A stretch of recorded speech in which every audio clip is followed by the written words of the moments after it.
Hey guys, welcome back to the channel. My name is Spooky, and in this video I'm going to be doing my first impressions of the Doom multiplayer beta. I played this probably for about 2 or 3 hours roughly. I wanted to get a full kind of overview of everything in the multiplayer beta. So in this video I'm just going to show you, I'm going to touch on each of the different subjects that I found interesting, the pros and cons, and all that fun stuff. So hopefully you guys enjoy. Thank you for watching, and let's get into it. Okay, so when I first started this up and I was working on the character customization, I did everything in my power to keep my character from looking like a Power Ranger. I hate to say that, but when I first started, he was fully in red and white, and he just looked like a Power Ranger to me. So I was looking at the different patterns and stuff on the armor and helmets and all that cool stuff. So when you go into the different colors, there's glossy, metallic, and matte.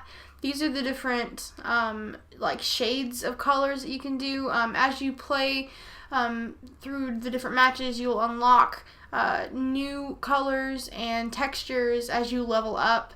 But you can change pretty much each area of your armor to these different colors. You can also make them like faded, normal, and bright. That's what more is. To me, it just seemed like it was brighter.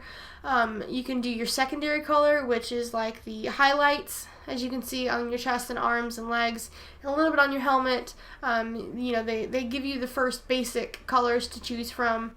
But secondly, you can actually make your character dirty, appear worn, faded. You can give him scratches, which I thought was pretty cool because it's Doom. You don't want a pristine, clean, character. You want somebody that's like been through hell, literally. So I gave mine a little bit of scratches and detail for a full effect. Next, you can actually do the same thing for your weapons.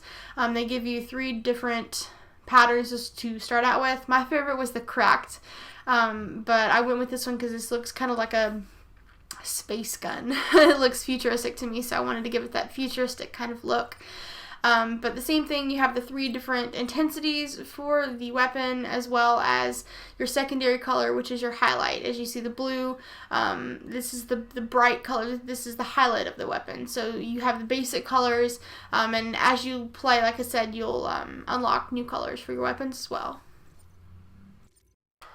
The next thing I want to talk about are the taunts that your character has. You start with 4 basic ones: Dance 1, Horns, Metal, Kiss to the Crowd, and Wave 1. Like I said, these are your starting ones. As you play through the levels, you will unlock new ones as you level up. As you see, I unlocked To the Heavens within my first match, so I thought that was pretty cool. So the next thing I want to talk about are the hack modules that you earn during the matches. You get ones like Retribution, which it'll show you where your killer is the next time you spawn. Like I said, you earn these during the matches, and the next match you can use them. Think of them as like perk points. There's a bunch of different ones, and you unlock new ones as you play. I thought this was pretty cool. It kind of spices up the match, and if you want to get your righteous revenge, you can. Last but not least, before we get into gameplay, I want to briefly talk about the loadouts as well as the different matches you can play. The loadouts, there is Assault, Sniper, and Ambusher. Assault seemed to be my favorite. I really like the plasma rifle. That seemed to be my favorite that I got to play so far. You can also have 3 custom loadouts. As you level up, you will unlock those as well.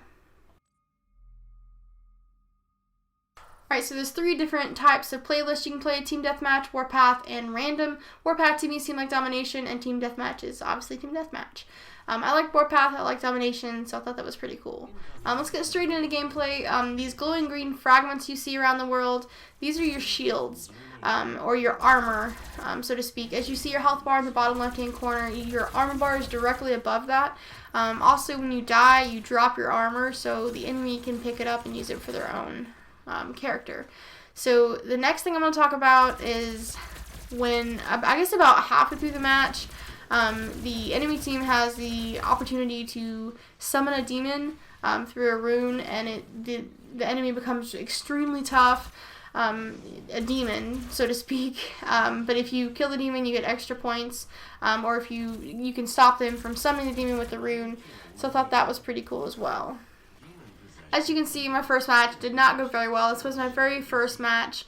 A couple things I want to talk about as far as the cons of this game goes. I'm used to having, like in first-person shooters, I'm used to having a run button. I mean, I understand our character's already going pretty fast, but I'm used to having like an evade, like being able to run away. So that's something I didn't like, but it doesn't make it a bad game. It's something I don't prefer. I like to have a run button, as well as I like to be able to aim down the sights. And this is a basic hip fire, essentially. As you see when I die, you have the option to use a hack module or a perk point. The one I chose was the one that gave me more armor, so I thought that was pretty cool. Like I said, there's a ton of different ones you can use. But also around the world, you'll find ammo crates, as well as grenades and health, so you can restock and resupply without having to kill yourself or pick up another weapon to stay in the game. There's also a double jump feature that you can use to jump across gaps, maneuver across ledges, stuff like that, to be able to reach ammo as well as armor and stuff of that nature. I thought this was really cool because it allows you to do stuff that you couldn't if you didn't use your double jump. Alright guys, that about wraps it up. The only con I have is I would like a aim down the sights and a run button. Other than that, this looks like it's going to be a fun game. For me, it's probably going to be a better time playing campaign than it is multiplayer, but I probably will dabble in the multiplayer as well. But I really hope you guys enjoyed this. This is just my first impressions of the Doom multiplayer beta. Thank you so much for watching, and I will talk to you guys next time.